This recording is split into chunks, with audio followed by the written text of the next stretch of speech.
Greetings and salutations. This is Abdelhadi with The Bitter Truth, where we may not have all the answers, but we're going to ask an awful lot of questions. You can also become a member of the Patreon page at patreon.com/The Bitter Truth, which you can do there, or visit thebittertruth.info. And there you have access to everything, shows, and you want to just hit a donate button once because you don't want to subscribe to Patreon. I get it. But we also have some fabulous swag to make your life better. So we want to go ahead and reward people that help support the show and everything. So there's that. Not particularly controversial, just something that I found out about. Some would say it's controversial. I think it's pretty controversial, but it's not really making the news. Ebonics, those of you that are old enough to remember Ebonics, is making kind of a comeback. And I only found out because I have family that teach school and I have some good friends that teach school. And it came up because this summer they are, going through week-long seminars and this and that and the other to learn Ebonics. And so before I jump into all of this, just to make sure that people understand what's going on, and this was not the issue in the 90s either, Ebonics is not being taught as a second language. It's something that's being taught to teachers for them, to teach them how to communicate with the African-American students. And I'll get into the reasons why I think this is just racist bullshit. But, and to be fair, in the 90s, in 1996, the Oakland School Board determined that Ebonics was a primary language of Black youth. And the reason why they were trying to do that was because they, were trying to get money from the feds for language programs that they didn't otherwise qualify for, because Oakland Unified School District was roughly 80% Black, and the 20% Latino, Guatemalans and Mexicans and everything else weren't enough to qualify for a substantial amount of money that the district needed. So they were trying to get funding. And it was a system failure. They pulled it in 1997. The superintendent of schools, ended up resigning. And it'd be kind of a scandal. But generally speaking, the idea of Ebonics is not supposed to be a language. It was developed in 1973 by a guy named Dr. Robert Williams as a way of teaching, I guess, lily white idiots how to, listen to a Black person speak in slang, because that's my big issue with Ebonics in general, is that to me, it's just racist and promotes a stereotype, but also takes a slang, which I speak slang with my friends. Especially when I was a kid playing in bands, I didn't talk the way I did at work, the way I do with, the guys in my band or other musicians or artists or people that I hung out with at the time. Right. You just don't say to your boss, yeah, well, I don't dig that, man. Like, you just don't, whatever. But with the way Ebonics is being taught to teachers, and specifically in Los Angeles Unified and Long Beach Unified right now, and in a lot of districts, like this never really did go away. But it's actually, after Black Lives Matter last summer, again, with the identity politics, because God forbid we actually have police reform or have, some form of real reform socially in this country as regard to race. Let's just, throw out yet another identity politics, rainbow flag on the Raytheon building piece of shit program. What this is designed to do is to teach teachers how to listen. So when a kid says ax, he really means ask. If a kid says, we be over here, what they really mean is we're over there. Right. I don't know why any adult who speaks English fluently needs to have this explained to them in a 5-day course with a bunch of stupid slides. And this is why I think it's racist, because it's basically trying to teach step and fetch it crap as an acceptable form of language. It's slang. And the example I used back in the 90s when I was in grad school for education, got in debates with people about this, is if you get Spanish speakers, for example, they got accents. My mom's from Brazil. She had a pretty heavy accent, at least till I was about 10. But she did speak English, still does speak English, but she had a pretty, pronounced accent. She still has it, but it's, she doesn't mispronounce her words like she did back then. But, basically it's like, am I supposed to teach or wait staff, Spanglonics or whatever? If a Mexican guy says, I want to see Jumanir, what is Jumanir, right? You mean your manager? You want to see my manager? I know what he's trying to say. Do I need a special course for that? Do I need a special course to say, hey, Mr. Spanish speaking Spanglish guy, I don't understand what it is that you're trying to ask me. I think I should take a class. It's the same thing with fucking Ebonics. It's and that more people aren't concerns me, because like I said, as I said earlier, this is definitely a way to keep poor blacks down, because if you teach them that, if you're teaching these kids that how they're saying what they're saying, it's their cultural dialect. No, it's not. It's slang. It's derived out of the slave days in the South. When people migrated north, they came out west, especially after World War II, because the GI Bill, which was supposed to be for every veteran, suddenly got kicked over to states' rights because Harry Truman was too much of a pussy to make sure that the states enforced the GI Bill for every veteran that fought in World War II or was in the armed services. So they kicked it to states' rights, which means the South basically told black people to go fuck themselves. And so they went out west and went up north. Because in California, we had a ton of black people from the Midwest and the South where they weren't getting the GI Bill, and they were able to actually get jobs out there. In California, General Motors was out there at the time, Ford, Firestone, all these plants were out there, Hewlett Packard, Lockheed Martin, all these, factory jobs, union factory jobs with benefits and good wages were there, which afforded a lot of people to be able to buy a home who couldn't do it in Georgia or, wherever. But that's kind of how I see these things. That's how I kind of see identity politics in general. Martin Luther King famously said that without economic or social justice, you can't have racial justice. And the drag about the liberal class, I won't say the left, because anyone who's really on the left or is a progressive will see right through this shit as for what it is. It's identity politics in lieu of policy, because the Democratic Party doesn't have policy. They just don't. But they got identity politics up the ass. So while you have a diverse cabinet under the Biden administration, it's a diverse cabinet that is, bombing the fuck out of black and brown people all over the world, 19 countries right now, to be specific, and we're taking their shit for free. And to be fair, George W. Bush had a diverse cabinet too, with the same murderous psychopath yahoos who have no problem killing people. It's not any different. The neocon, the neolib liberal. I always take umbrage when people go, "Oh, well, that's the neoliberals." Well, the neoconservatives, it's the same thing. It's I heard a term today: militarized Keynesianism, right? Or militarized economics, right? But that's where we're at. The Democratic Party now, by the way, FYI, it is today, September 5th. Donald Trump's been out of office about 8 months now. So quit saying fucking Trump. Joe Biden is a Democrat. The Congress is Democratic, and yet they can't get shit done. They haven't passed a single policy on behalf of the people. And if you want to talk about the economic care packages and all this kind of shit that they've been doing, they're anemic at best.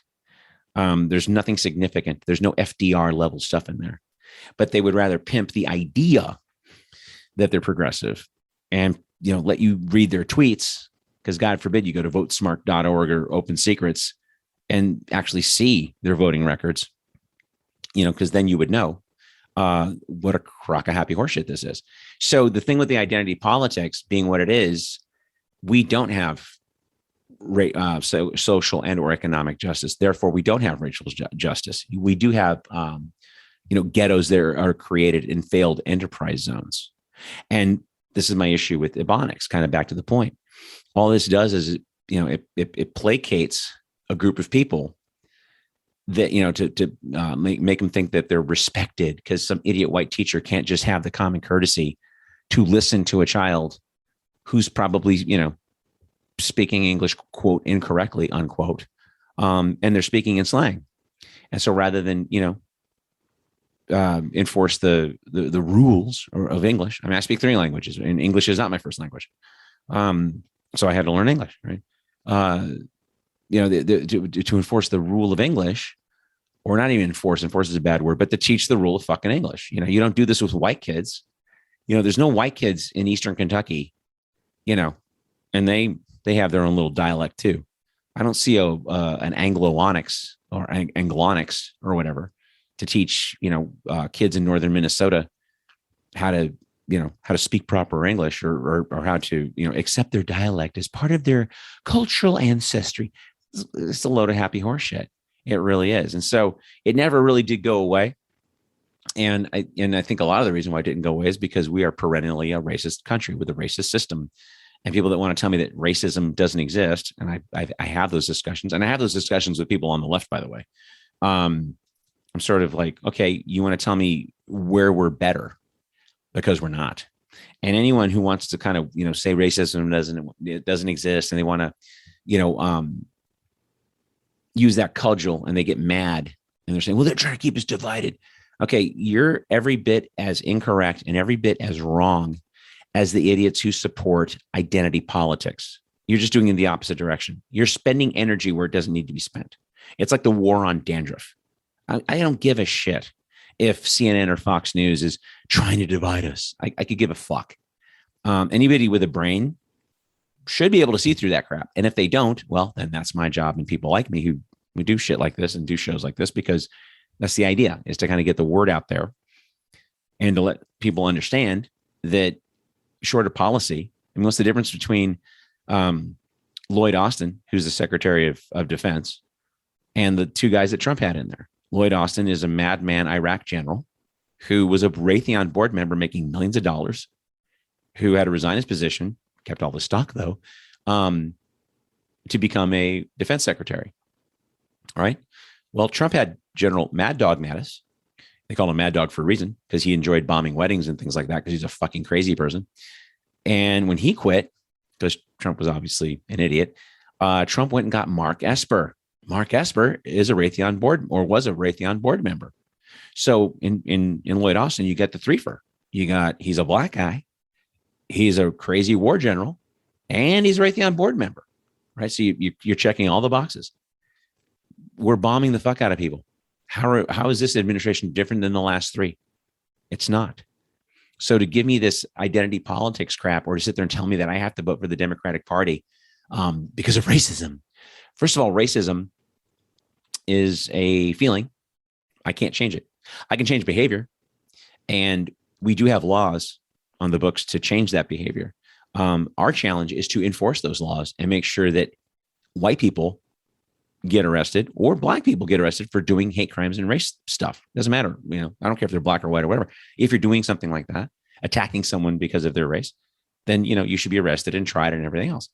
What's not going to fix racism is just pretending that you can sweep it under the rug because I have a United Colors of Taco Bell ad, with a multicultural crew at Taco Bell, making jack and shit for wages, because, they didn't get the proper skills in school, right? And high school has changed. Public school is different. You do have to get your kids extra help if you want them to, say, go to college. High school used to be different when I was a kid. I went through Los Angeles Unified, the very same school district I'm talking about right now. But I went there in the 70s, where the most basic education was a pretty goddamn good education. I can count 8 or 9 teachers in high school, and I was never in any AP classes or honors classes. I was too much of a smart ass fuck up to ever get into AP. To be honest with you, that's just my view. But I was never asked, and I didn't ask to do it. But I still learned an awful lot being in that school system. Now it's basically, if college is a glorified vocational school, public school, the primary schools are a joke. I mean, you're taught how to fill out your name, how to fill out an application. No one's being taught, anything extra. They're not being taught shop classes. They're not, which we had when I was a kid. They're not being taught, psychology anymore. They're not being, there's no classes in sociology, I don't think, in public schools anyway. So it's just like they don't teach you, and they certainly don't teach you the life stuff, life skills, like how to balance a checkbook and what are taxes, things like that, so you get some 17-year-old, 18-year-old kid, breathing through his mouth to sign up for a $200,000 student loan to go to some school for a job he may not get. And God forbid if he takes extra classes, it's going to cost him more money or her more money. So, but this is the point I'm trying to make. I'm going to wrap up here in a few minutes. This won't be a long one today, but this is the point I'm trying to make, is that we keep having these systems that push people down. Like I said, you're not going to see a white class, on dialect in Eastern Kentucky or Southern Georgia or wherever, right? So some guy says, I ain't got no nothing. I guess he's saying he doesn't have anything. All right. I don't need a class to learn what his slang means. Right. The same thing with this Ebonics shit. It's just a cynical ploy to, in the 90s, it was a cynical ploy to get money from the feds. Now it's just a cynical ploy to placate so-called civil rights leaders who, again, don't do jack or shit. They just sort of, jump up and down, and they're excited when a politician talks to them, because we treat these people like spirit animals and they're celebrities, and they are not. I got friends here in town, my chewy blue friends, and they get really angry when I say, hey, these people aren't your spirit animals. Quit acting like I punched your fucking teddy bear. And they get angry with that because they love AOC. They love Bernie. Can you point to me anything that they've done legislatively? Because I could point to you where they haven't done anything legislatively. And it's not enough to just vote against something when your counterpart is going to vote present. Right. And Nancy Pelosi is still able to get shit bills through with like one vote because the squad is not leveraging their collective power. It's only like 7 or 8 people. It's like Ro Khanna, the 4 main girls, Jamal Bowman, I think, Cori Bush, I think, is in there. But it's basically Tlaib and Omar and AOC and what's her face, Ayanna Pressley, who's a total right-wing Democrat, blue Republican asshole. She supported Hillary Clinton. She's against Medicare for all. She has nothing to do with anything progressive, but yet she's kind of lumped in there because she's a woman of color. She's whiter than I am. But anyway, all of that to say that these people are not your spirit animals. They're not celebrities. I got a buddy who, loves to go to Comic-Con, hang out with his super friends, and, they visit children's hospitals, dressed up as the Green Lantern or whoever. He has a lot of fun with that. And when he gets to meet actors and stuff at these things, it's fun. And it's fun because these people make him happy. So he'll gladly stand in a line for a photo op with some dude that, played Batman or whatever. And, and that guy is a celebrity. So that guy, he makes my friend happy. So that guy, does good in the world, if you will. And he deserves to, have a little love on him. But these fucking politicians, you get love when you do something, and both times we saw this with Bernie Sanders before he endorsed Hillary Clinton. He had 20, 30,000 people in a stadium. When he went to endorse Hillary Clinton and he flew on 38 different trips on campaign money, his campaign money, which means people gave their $27 or whatever to Bernie Sanders. And he used that money on the campaign plane to go stump for Hillary Clinton, the person they were voting against. He did 38 of those trips. And how many people came to those trips when he started endorsing Hillary Clinton? 100, 200 people, maybe. He went from 30,000 to like 100 overnight. Flash forward a few years later, and I knew he's going to pull the same shit. And my friends are, you're not over it. You're bitter about 2016. I go, and why aren't you? We got fucked in 2016. We got Donald Trump because of that. That's why we got Donald Trump, not because of Russia or anything else. But again, identity politics. You want a boogeyman? That's what that shit's about. All right. Created a narrative around Russia, which was bullshit. Right. Flash forward 2020. it completely railroaded Bernie, completely railroaded him, right? And I had a friend of mine go, well, if he gets in there, you think he's going to pass Medicare for all? How effective is he going to be? I go, how effective is Joe fucking Biden going to be? He's not going to pass Medicare for all. Said it on the campaign trail and you still voted for him. Said nothing would fundamentally change to a bunch of bankers and you still voted for him. Again, and I know I'm digressing a little bit, but again, that party is only good for this kind of shit.